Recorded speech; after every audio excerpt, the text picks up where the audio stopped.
Bon les amis, aujourd'hui on va parler du vol aux Philippines. Alors je parle pas du vol en avion, je parle du vol, le fait de voler tout simplement, de shipper, de chaparder, tout ça.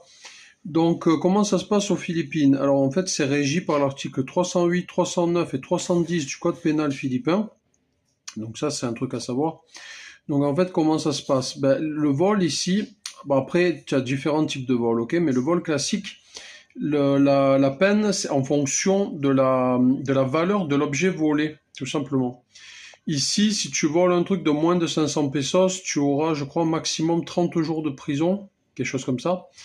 Mais après, en fait, tu as des facteurs aggravants. Donc, préméditation, si tu voles en bande organisée, si tu voles avec armes, tu as l'arnaque, tu as différents types en gros. En gros, mais le vol classique, par exemple, tu vas dans un supermarché, tu voles une bouteille de lait, j'en sais rien, je te donne un exemple, une bouteille de soda, allez, un Coca-Cola, on va dire, tu vas risquer jusqu'à 30 jours de prison.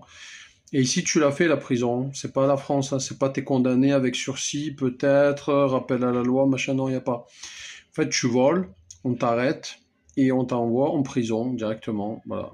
Donc, c'est simple et c'est efficace. Donc voilà, donc si tu veux pas te retrouver 30 jours en prison, ben, vaut mieux éviter de voler, hein. Tout simplement, tu voles pas et puis voilà, tout ira bien. Mais après, tu as des degrés. Tu as des degrés, donc comme je dis, en fonction de la valeur. Donc si c'est moins de 5000 pesos, après tu as, bon, j'ai plus tous les barèmes parce que c'est assez compliqué, des différences. Mais après, si tu fais des gros vols à plus de 5 millions de pesos, etc., ben là, tu risques des 14 ans de prison, etc. Donc, je crois que le maximum, c'est 20 ans. Donc, pour un vol, après, voilà, il faut en vouloir, hein, pour voler pour 5 millions de pesos, etc., il faut en vouloir. Mais en tout cas, pour en revenir au sujet principal, ben, en gros, le vol ici, c'est en fonction de la valeur de l'objet.